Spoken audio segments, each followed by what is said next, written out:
Have you ever had a relationship end over something as ridiculous as a plate of bacon? Because that's my story. It all started last weekend. I was deep in that perfect, lazy Sunday haze at my girlfriend's place, a cute little half of an old, divided house. Around 8 a.m., the entire apartment was engulfed in the most mouth-watering, primal smell. Thick-cut, sizzling bacon. We had just bought a quarter pig from a local farmer, and I was genuinely convinced this was the maiden voyage of our premium farm-fresh goodness. I practically rolled out of bed, heart-filled with breakfast optimism, only to confirm my disappointment. She hadn't started cooking. The irresistible, savory cloud was drifting in from the adjoining unit next door, a unit occupied by a mysterious younger guy in his 20s who kept bizarre hours, a seemingly insignificant detail that was actually the very first domino to fall. The situation escalated at 11 a.m. The quiet morning suddenly fractured as a persistent, high-pitched wail began penetrating the shared wall. We joked about it at first, rolling our eyes and assuming the neighbor was just one of those heavy sleepers who treated his alarm clock like a personal enemy. 5 minutes passed. 10 minutes passed. It was relentless. I killed the burners, contained the charred mess, and then went back to check on the neighbor, who was out cold. Clearly a case of heavy intoxication, be it alcohol or something else. I confirmed he was stable, backed out quietly, and returned to my girlfriend, heart still pounding.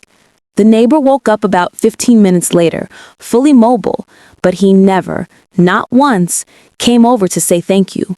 The incident was over, but my internal crisis was just beginning. My professional anxiety took over. I knew that despite the spirit of the Good Samaritan laws, the reality was that I had illegally entered someone's domicile. And without a witness or a clear paper trail, any future complaint from the neighbor or landlord could easily turn into a career-ending felony charge. To protect my entire livelihood, I made the calculated, decisive move.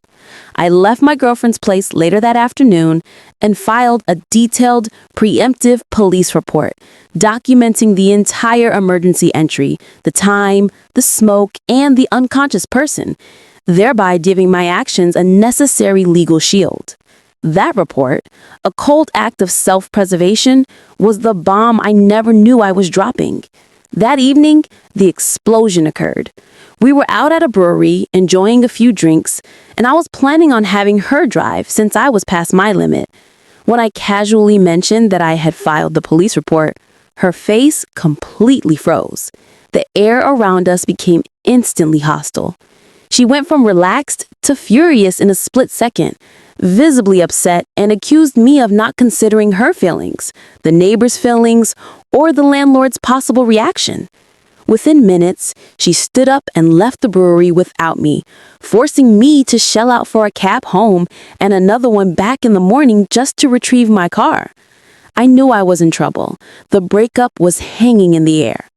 And then came the conversation, a brutal 15-minute phone call the next day that confirmed my fears.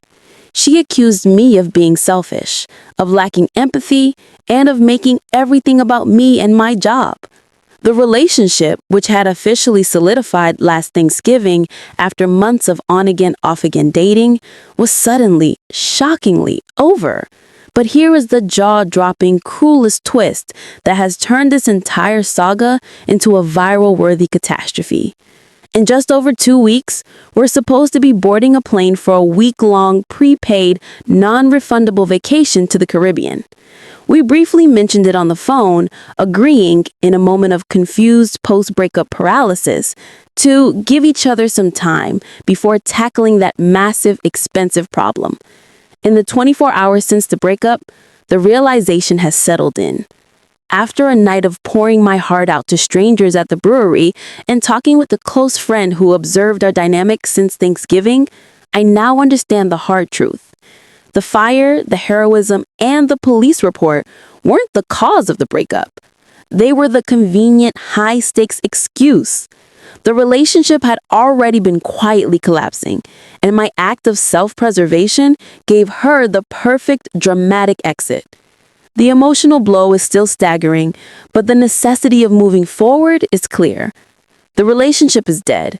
Now I have to navigate the fallout, the logistics, the grief, and most pressingly, that looming, awkward, already paid for trip to paradise. Hit subscribe now to follow the unfolding saga of how I deal with the Caribbean catastrophe, the landlord drama, and what happens when the smell of breakfast turns into the scent of disaster.